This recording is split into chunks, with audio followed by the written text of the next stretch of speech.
한국 남자랑 결혼했다니까 사람들 반응이 정말 다양했어요. 제일 먼저 나오는 말이 뭔지 아세요? 진짜야? 너 명절에 전 부치고 있는 거 아니야? 아니면 한국 시어머니는 무섭지 않아? 심지어 어떤 사람은 그 나라 사람들은 엄청 가부장적이라며? 라고 말하더라고요. 안녕하세요. 저는 미국 캘리포니아 주 샌디에이고에 살다가 지금은 서울에서 살고 있는 클로이라고 해요. 본명은 클로이 제임스고요.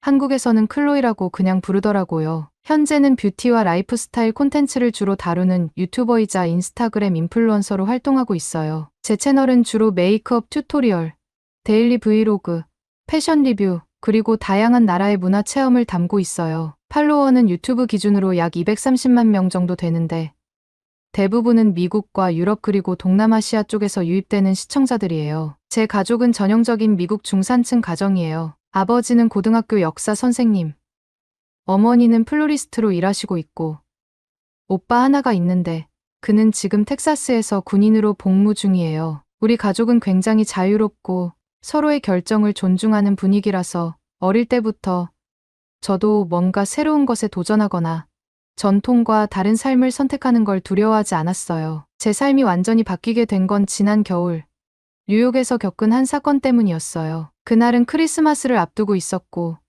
저는 브이로그 촬영을 위해 맨해튼 거리에서 크리스마스 마켓을 찍고 있었어요. 한 손에는 핫초코, 다른 손에는 카메라를 들고 있었는데 갑자기 미끄러운 눈길에 넘어지면서 제 핸드폰이 손에서 툭 하고 떨어졌어요. 문제는 그게 하필이면 길가 하수구 쪽으로 미끄러지더니 그대로 쏙 빠져버렸다는 거예요. 정말 영화처럼요. 잠깐 여러분 그거 아세요? 여러분의 구독, 좋아요, 알림 설정은 저에게 가장 큰 힘이 됩니다. 클릭 한 번으로 제게 큰 힘을 주시길 바라요. 길 한복판에서 멍하니 하수구를 바라보던 저를 향해 누군가가 조심스럽게 다가왔어요. 조금 수줍은 듯한 미소를 띠고 있던 그 남자는 영어로 말을 걸었어요. 괜찮으세요? 다치신 데는 없어요? 그 목소리가 너무 부드럽고 차분해서 순간 놀랐고 뭐랄까 이상하게 안심이 되었어요. 그 남자는 근처 상점에서 철사랑 옷걸이를 구해오더니 하수구 구조를 대충 스케치하면서 어떻게 하면 핸드폰을 꺼낼 수 있을지 고민했어요. 처음엔 그냥 지나가던 사람이었겠지 했는데 그렇게까지 적극적으로 도와주는 모습에 진심으로 놀랐습니다. 거의 30분 넘게 같이 애쓰다가 결국에는 근처 배수구에서 핸드폰을 꺼내주었고 저는 그 자리에서 감동해서 울 뻔했어요. 그게 민준과의 첫 만남이었어요. 그 후로 우리는 자연스럽게 인스타그램을 통해 연락을 주고받았어요. 그가 한국 사람이라는 걸 알게 되었고 그는 서울에 살고 있는 전자기기 회사의 개발자라고 했어요. 솔직히 말하면 처음엔 그냥 고마운 인연 정도로 생각했어요. 하지만 그가 보내주는 사진들, 이야기들, 그리고 한국이라는 나라에 대한 그의 자부심을 듣다 보니 점점 더 궁금해지기 시작했어요. 사실 저는 한국이라는 나라에 대해 완전히 모르는 건 아니었어요. 인플루언서다 보니 트렌드에 늘 민감해야 했고 몇 년 전부터 K-팝과 K-뷰티는 이미 글로벌한 현상이었잖아요. 브이로그나 뷰티 콘텐츠를 찍다 보면 한국 브랜드의 쿠션 파운데이션이나 스킨케어 제품을 종종 리뷰했었어요. 한 번은 한국에서 직접 공수한 마스크팩을 소개하는 영상이 미국에서 정말 큰 반응을 얻기도 했고요. K-팝도 친구들의 영향으로 몇 번 본 적이 있었어요. 특히 방탄소년단의 무대를 처음 봤을 땐 정말 충격이었어요. 그 완벽한 안무, 무대 구성, 그리고 멤버들의 팬과의 소통 방식까지. 미국에서 보던 팝스타들과는 완전히 다른 느낌이었죠. 그래서 가끔 스트레스를 받을 때면 유튜브에서 방탄소년단이나 블랙핑크의 무대를 찾아보곤 했어요. 그들의 열정과 에너지를 보며 저도 모르게 자극을 받았달까요? 음식도 마찬가지였어요. LA에 있는 한인타운에서 처음 먹어본 불고기와 비빔밥의 맛은 아직도 잊을 수 없어요. 특히 김치찌개를 처음 먹었을 땐 그 얼큰하고 깊은 맛에 반해서 매주 한 번씩은 일부러 한식당을 찾아갔었어요. 한 번은 인스타그램에서 한국 길거리 음식 먹방이라는 시리즈로 떡볶이나 핫도그를 먹는 영상도 올린 적이 있는데 한국 팬들이 댓글로 진짜 한국에 와서 먹어봐야 진짜 맛을 알 수 있다고 쓰더라고요. 그런 관심들이 차곡차곡 쌓이면서 한국은 어떤 나라일까? 정말 그렇게 사람들에게 친절할까? 음식은 진짜 한국에서 먹으면 다를까? 라는 궁금증이 계속 생겼던 것 같아요. 그러다 보니 어느새 저는 비행기 티켓을 예약하고 있더라고요. 겸사겸사 콘텐츠 촬영도 할 겸 민준도 다시 만나볼 겸 한국을 직접 경험해보고 싶었어요. 물론 제 친구들은 저를 말렸죠. 클로이, 너 지금 뭐 하는 거야? 그 사람 제대로 아는 거 맞아? 한국. 거기 너무 멀잖아. 낯설고 위험할 수도 있어. 그런 걱정들을 들으면서도 제 마음은 이미 한국으로 향해 있었어요. 무작정 결정을 내린 건 아니었어요. 그저 한 번쯤은 나도 영화 같은 순간을 살아보고 싶었어요. 그렇게 저는 한국행 비행기를 탔고 그날부터 제 인생은 정말 완전히 달라지기 시작했습니다. 처음 인천공항에 도착했을 때 느낀 공기, 정리정돈이 잘 된 표지판, 그리고 공항버스까지 모든 게 놀라웠고 생각했던 것보다 훨씬 더 편하고 안전하고 따뜻했어요. 하지만 이 모든 것이 진짜 한국의 시작일 뿐이라는 걸 그땐 몰랐습니다. 한국행 비행기를 타던 날, 저는 공항 면세점에서 미리 산 마스크팩 10장을 가방에 챙겨 넣었어요. 혹시라도 현지에서 피부가 뒤집어질까봐 미리 대비해둔 거였죠. 하지만 그때는 몰랐어요. 정작 제 인생이 뒤집힐 거라는 거요. 비행기는 13시간을 날아 인천공항에 도착했어요. 비행기에서 내려 터미널로 들어서는 순간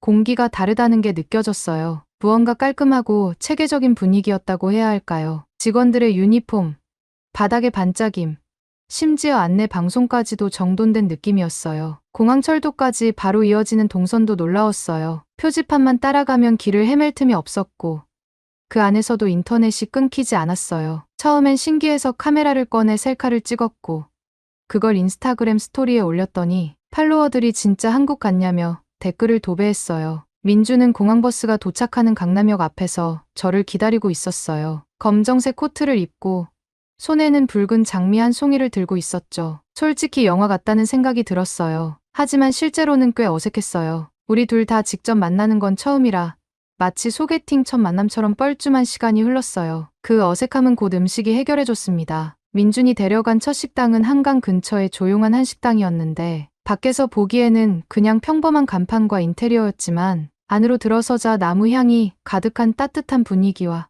작은 창으로 들어오는 햇살 덕분에 마음이 편안해졌어요. 자리에 앉자 민준이 자연스럽게 메뉴판을 넘기며 추천해준 건 바로 불판에 구워 먹는 삼겹살 정식이었어요. 저는 사실 그때까지도 한국 음식이라고 하면 불고기나 비빔밥, 떡볶이 정도밖에 몰랐거든요. 그런데 그날 처음 본 한 상차림이라는 건 정말 충격적이었어요. 직원분이 가져온 쟁반 위에는 잘게 썬 마늘, 초록색 고추, 생양파, 상추, 깻잎, 그리고 종류도 모를 반찬이 10가지가 넘게 놓여 있었어요. 고기가 익기 전에 먹으라고 내온 찬들 중에는 크만 열무김치부터 멸치볶음, 잡채, 연근조림, 콩나물무침까지 그 하나하나가 마치 미술 작품처럼 정갈하게 담겨 있었죠. 불판 위에 삼겹살이 지글지글 익기 시작하자 고소한 냄새가 테이블을 감쌌고 민주는 능숙하게 고기를 뒤집으며 노릇하게 익히는 게 포인트라고 말했어요. 이어서 그는 상추를 펼치고 그 위에 고기 한 점, 마늘 한 조각, 그리고 작은 그릇에서 떠낸 쌈장을 올려주었어요. 그때 저는 쌈장이라는 걸 처음 맛봤어요. 처음 입에 넣었을 땐 그냥 짭짤하네 싶었는데 씹을수록 알 수 없는 감칠맛이 퍼지기 시작했어요. 짭짤하면서도 달콤하고 고소하면서도 살짝 매콤한데 마치 고기의 기름기를 정리해주듯 깔끔하게 마무리되더라고요. 그 순간 저는 진심으로 눈이 커졌어요. 이게 뭐야? 이 소스 뭐야? 그랬더니 민준이 웃으면서 쌈장, 한국 사람들 고기 먹을 때 절대 빠질 수 없는 친구야라고 했어요. 저는 그 자리에서 쌈장을 3번이나 덮어서 고기 없이도 그냥 상추에 쌈장만 싸 먹었어요. 심지어 밥 위에 올려 먹으니까 또 다른 맛이었고요. 민주는 저를 보며 미국에서 이런 맛 처음이지 라며 웃었고 저는 진심을 담아 고개를 끄덕였어요. 미국에서는 고기 먹을 때 케첩이나 바비큐 소스에 찍어 먹는 게 일반적이잖아요. 그런데 이 쌈장은 뭔가 더 본질적인 맛이었어요. 감칠맛, 단맛, 그리고 약간의 된장 향까지 어우러져 고기 자체를 끌어올리는 느낌이랄까요. 입안에서 조화롭게 녹아드는 그 감각은 정말 이전에 한 번도 경험해보지 못한 새로운 세계였어요. 그날 저는 쌈장에 반해 결국 식사를 마치고 나오는 길에 이 쌈장 미국에도 팔까? 라고 물어봤고 민주는 한국 마트 가면 종류별로 다 팔아라며 저를 한인마트에 데려가 주었어요. 거기서 저는 각종 쌈장들을 직접 고르며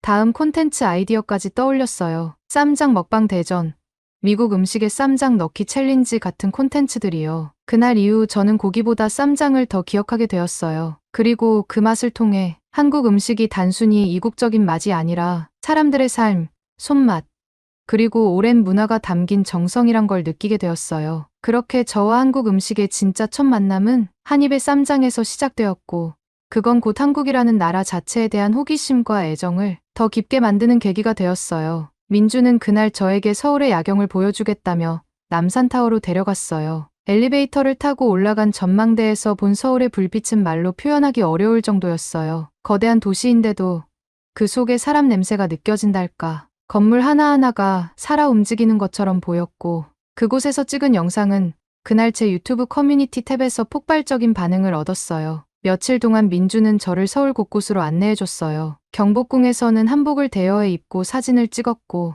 익선동의 좁은 골목길을 함께 걸으며 수제 전통차를 마셨죠. 홍대 앞에서는 길거리 공연을 보고 케이팝을 흥얼거리며, 밤에는 한강에서 컵라면을 먹으며 돗자리 위에 앉아 별을 바라봤어요. 그렇게 하루하루를 함께 보내다 보니 자연스럽게 서로를 바라보는 눈빛이 달라졌어요. 익숙했던 친구의 얼굴에서 점점 더 특별한 감정이 생겨났고, 한강에서 야경을 바라보던 그 밤, 민준이 조용히 제 손을 잡으면서 말했어요. 우리 정식으로 만나볼래? 전 망설이지 않았어요. 그 순간 제 마음도 이미 같은 방향을 향하고 있었거든요. 그렇게 우리는 한국에서 공식적으로 연인이 되었어요. 민주는 항상 절 챙겨줬어요. 카페에 가면 제가 좋아할 만한 음료를 먼저 추천해주고, 길거리에서는 손을 꼭 잡아줬어요. 작은 일 하나하나에서 배려가 느껴졌고, 그 따뜻함이 점점 제 마음속으로 들어왔어요. 그의 가족 이야기를 들을 때면 괜히 미소가 지어졌어요. 시골에 계신 부모님이 명절이면 손수나물을 무쳐 보내주시고,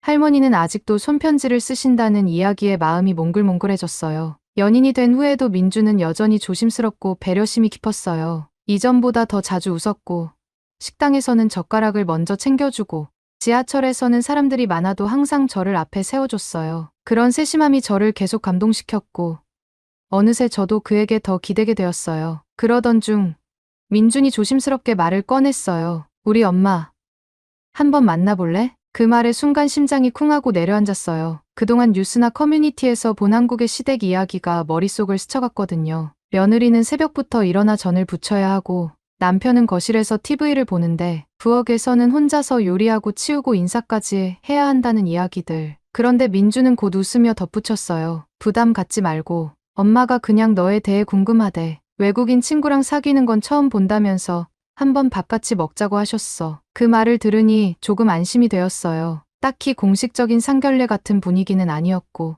그냥 아들이 외국에서 온 친구를 데려왔다는 호기심 섞인 만남 같았어요. 그래도 저는 긴장이 풀리지 않았어요. 어떤 옷을 입어야 하나, 말은 어떻게 걸어야 하나, 심지어 밥그릇을 어떻게 들지 말아야 하나까지 하나하나 검색하고 연습했어요. 민주는 계속 괜찮다고 말했지만 제 머릿속엔 온갖 시나리오가 떠올랐어요. 혹시라도 실수하면 어떡하지? 그들의 기대에 못 미치면 어쩌지? 심지어 김치를 못 먹는 걸 들키면 실망하실까봐 걱정도 됐어요. 하지만 지금 생각해보면 그 모든 두려움은 아직 제가 진짜 한국을 완전히 이해하지 못했기 때문이었어요. 그리고 그 이해는 그 만남을 통해 서서히 시작되었죠. 민준의 어머니를 처음 만난 날은 아직도 선명하게 기억에 남아있어요. 그날은 비가 오기 직전의 흐린 날씨였고, 서울에서 조금 떨어진 경기도 외곽의 조용한 주택가로 향했어요. 차 안에서 내내 긴장된 마음을 숨기느라 창밖을 멍하니 바라보며 이런저런 생각을 했던 것 같아요. 뭐라고 인사해야 할까? 어떤 표정을 지어야 할까? 혹시 실수하면 어쩌지? 그런 고민들이 머릿속을 가득 채우고 있었어요. 하지만 막상 도착해보니 생각했던 분위기와는 많이 달랐어요. 집 앞 마당에는 화분이 예쁘게 놓여 있었고, 대문 앞까지 나와 계시던 민준의 어머니는 저를 보자마자 해맑게 웃으시며 두 팔을 벌리셨어요. 어서 와요. 먼 길 오느라 힘들었죠. 들어와요. 어서. 그 따뜻한 첫마디에 저도 모르게 긴장이 풀렸고, 민준이 말한 것처럼 단지 외국인 며느리감이 궁금했던 자연스러운 초대였다는 걸 실감할 수 있었어요. 거실에 들어서자 민준의 아버지도 반갑게 맞아주셨고, 테이블 위에는 고소한 냄새가 감도는 전과 잡채, 그리고 따끈한 미역국이 놓여 있었어요. 어머니께서 처음이니까 부담 갖지 말고 그냥 친구 집 온 것처럼 편하게 있어요라고 말씀하셨지만 저는 여전히 몸에 힘이 들어간 상태였어요. 어떻게 행동해야 이 가족에게 신뢰가 되지 않을까 하는 생각에 계속 눈치를 보게 되더라고요. 식사를 시작하면서 자연스럽게 이런저런 이야기를 나눴어요. 제가 미국에서 어떤 일을 하는지, 부모님은 어떤 분들이신지, 처음 한국에 왔을 때 어떤 게 제일 놀라웠는지 같은 가벼운 주제로 대화가 이어졌어요. 민준의 어머니는 제 유튜브 채널도 이미 몇 개 보셨다며. 세상에, 얼굴이 화면이랑 똑같네. 실물이 더 예쁘다고 농담을 건네셨어요. 그 말에 웃음이 터졌고 조금씩 긴장이 풀리기 시작했어요. 그런데 식사 도중 작은 사건이 있었어요. 제가 국을 떠먹으려다 젓가락을 놓치는 바람에 미역국 그릇이 살짝 쏟아졌거든요. 순간 너무 놀라서 얼어붙었고 죄송해요, 죄송해요를 연달아 외치며 물티슈를 찾았어요. 그런데 민준의 어머니가 오히려 웃으며 제 손등을 톡톡 두드리셨어요. 괜찮아요. 클로이 씨.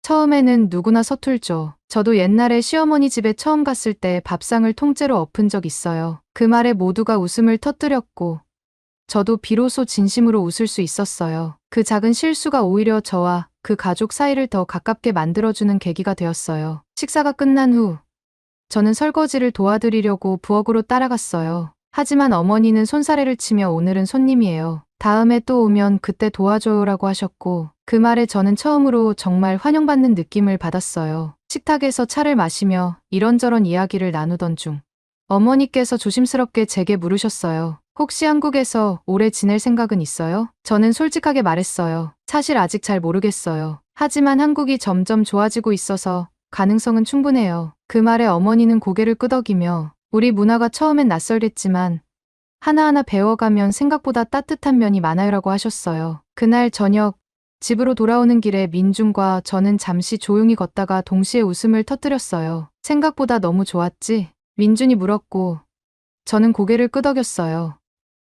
응, 뭔가 영화 같았어. 진짜 가족 같았어. 그 대화는 짧았지만 제 안에 자리 잡았던 두려움과 걱정들이 그 순간 모두 사라졌어요. 며칠 뒤 어머니께서 직접 담근 김치를 택배로 보내주셨어요. 상자 안에는 손편지 한 장도 함께 있었어요. 클로이 씨, 다음엔 우리 집 근처 산책길도 같이 걸어요. 마음이 따뜻해지는 계절이 오고 있어요. 그 편지를 읽는 순간 저는 눈물이 핑 돌았어요. 이방인이라고 느꼈던 내가 누군가의 따뜻한 관심 속에 자연스럽게 스며들고 있다는 걸 몸으로 느낄 수 있었거든요. 그날 이후 저는 한국이라는 나라를 대하는 시선이 완전히 달라졌어요. 단순히 케이팝이나 한식, 트렌디한 문화만 있는 곳이 아니라 사람과 사람 사이의 정이 살아있는 나라, 누군가가 실수했을 때 너그러이 감싸주는 마음, 처음 만나는 사람에게도 미소로 문을 열어주는 여유, 그런 것들이 한국이라는 나라의 진짜 매력이 아닐까 생각하게 되었어요. 민준의 부모님과의 첫 만남은 단순한 가족 소개를 넘어 저에게 한국 속에서 나의 자리를 처음 느끼게 해준 소중한 경험이었어요. 그리고 저는 그 따뜻한 기억 속에서 더 오래 머무르고 싶다는 마음을 품게 되었어요. 한국에서의 일상이 어느 순간부터 자연스럽게 스며들기 시작했어요. 처음에는 모든 게 새롭고 낯설었지만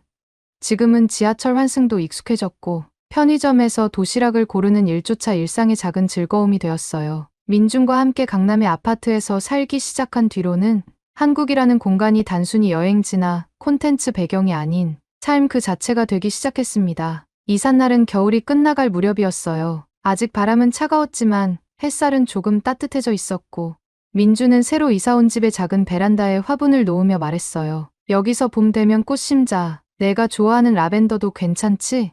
그 말을 듣는데 괜히 눈물이 날 뻔했어요. 어느 날 갑자기 낯선 나라에서 이렇게 안정감을 느끼게 될 줄은 몰랐거든요. 한국에서 살기 시작하면서 저는 유튜브 콘텐츠의 방향도 조금씩 바꿔갔어요. 그전까지는 뷰티와 패션 중심이었다면 이제는 한국 일상 브이로그, 한식 요리 도전, 서울 속 숨은 명소 소개 같은 주제로 확장했어요. 특히 한국의 전통시장 소개 영상이 큰 인기를 끌었는데 그 영상에서 저는 남대문 시장에서 만두를 사 먹으며 아주머니들과 수다도 떨었고 그들의 따뜻한 말투와 유쾌한 에너지가 화면 너머로 전해졌는지 미국 팔로워들 사이에서 한국 진짜 가보고 싶다는 댓글이 넘쳐났어요. 그중 가장 특별했던 영상은 시댁과 함께한 명절 브이로그였어요. 민준의 어머니께 양해를 구하고 촬영했던 그 영상은 저에게도 보는 이들에게도 굉장히 감동적인 반응을 불러일으켰어요. 아침 일찍부터 준비한 탕국, 나물들, 처음에는 실수도 많았고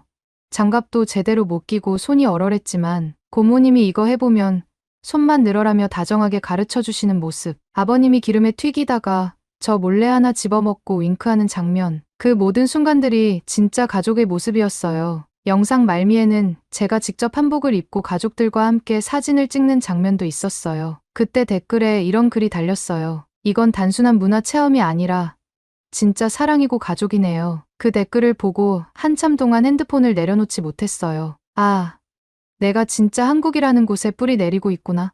이 나라가 나를 받아주고 있구나. 그걸 누군가가, 나와 전혀 상관없는 누군가가 알아봐줬다는 사실이 이상하게도 벅차오르더라고요. 그 뒤로 저는 한국어 공부도 더 열심히 했어요. 민준의 조카들이랑 소통하고 싶었고, 시장 아주머니들과 더 편하게 얘기하고 싶었어요. 하루에 1시간씩 인터넷 강의 듣고, 뉴스 기사도 읽고, 심지어 민준과 대화할 때도 일부러 한국어를 먼저 쓰려고 노력했어요. 어느 날, 민준이 저를 보며 말했어요. 이제는 발음까지 거의 한국 사람 같아. 그 말 한마디에 피곤했던 하루가 모두 보상받는 기분이었어요. 물론 아직도 가끔 외롭거나 내가 이방인처럼 느껴질 때도 있어요. 명절 후 가족들이 각자 집으로 돌아갈 때, 혼자 남아있을 때, 친정에 대한 그리움이 문득 올라올 때, 그럴 땐 엄마가 보내준 사진을 보며 혼자 조용히 눈을 감아요. 하지만 그런 감정도 이제는 나의 일부가 되었어요. 외로움이 있어야 소중함을 더 깊이 느낄 수 있다는 걸 알게 되었으니까요. 한국에서 산다는 건 단지 장소를 옮긴 게 아니었어요. 저는 이곳에서 더 단단해졌고,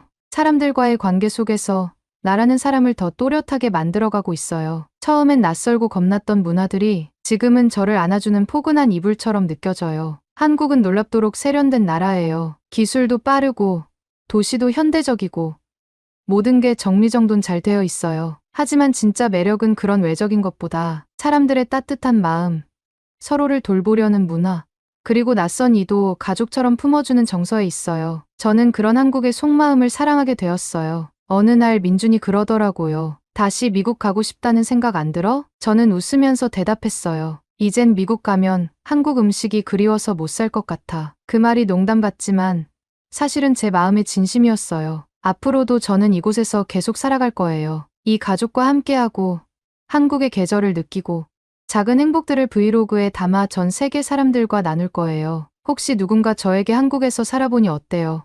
라고 묻는다면 저는 이렇게 대답할 거예요. 한국은 직접 살아보기 전엔 절대 알 수 없는 나라예요. 하지만 한번 경험하면 절대 떠나고 싶지 않은 곳이죠. 한국, 이곳은 이제 제 2번째 고향입니다. 그리고 우리는 얼마 전 드디어 결혼을 약속했어요. 민준이 저에게 프러포즈를 한 날은 특별한 이벤트 없이 조용한 밤이었어요. 강릉으로 단둘이 여행을 갔던 어느 날, 바다 앞에서 민준이 조용히 말했어요. 우리 이제 평생 같이 살자. 그 순간 저는 대답 대신 눈물을 흘렸어요. 너무 감동해서, 그리고 그 말이 얼마나 따뜻했는지 말로 표현할 수 없을 만큼 가슴이 벅찼어요. 결혼 준비는 생각보다 할 일이 많았어요. 양가 부모님을 만나 날짜를 정하고 전통 혼례와 현대식 결혼식 사이에서 고민도 많이 했어요. 드레스 고르기, 식장 예약, 청첩장 디자인까지 하나하나가 쉬운 일은 아니었지만 우리는 서로에게 맞춰가며 조율해 나가고 있어요. 그리고 그 과정 자체가 이미 우리의 결혼 생활의 첫 단추 같았어요. 민준의 부모님은 저를 진심으로 딸처럼 대해주시고 저희 엄마는 영상통화로 결혼 준비에 대해 함께 고민해주시고 있어요. 문화는 다르지만 두 가정이 하나로 어우러지는 느낌이 너무 따뜻하고 감동적이에요. 요즘은 결혼식을 브이로그로 찍을지 아니면 조용히 가족끼리만 할지 고민하고 있어요. 하지만 어떤 방식이든 중요한 건 이 길이 우리 둘이 함께 걸어가는 길이라는 거예요. 결혼을 준비하며 저는 한국에서의 삶이 단순한 체험이 아닌 정착이라는 걸 실감하고 있어요. 더 이상은 이방인이 아닌 이 땅 위에서 새로운 가족을 만들고 사랑을 키워가며 살아가는 사람이라는 걸 매일 느끼고 있어요. 그리고 이제 저는 진심으로 말할 수 있어요. 나는 한국에서 내가 사랑하는 사람과 내가 사랑하게 된 이 나라에서 평생을 함께하고 싶어요. 이 이야기를 들어주신 여러분, 감사합니다. 혹시 여러분에게도 이런 특별한 한국 이야기가 있다면 언제든 저에게 들려주세요. 우리는 각자의 방식으로 이 아름다운 나라와 사랑에 빠지고 있으니까요. 오늘의 이야기는 여기까지입니다. 오늘의 사연이 마음에 드셨다면 구독, 좋아요 부탁드리겠습니다. 소중한 시간 긴 이야기 끝까지 들어주셔서 진심으로 감사합니다. 앞으로도 더 좋은 사연으로 여러분을 찾아오겠습니다. 시청해 주셔서 감사합니다.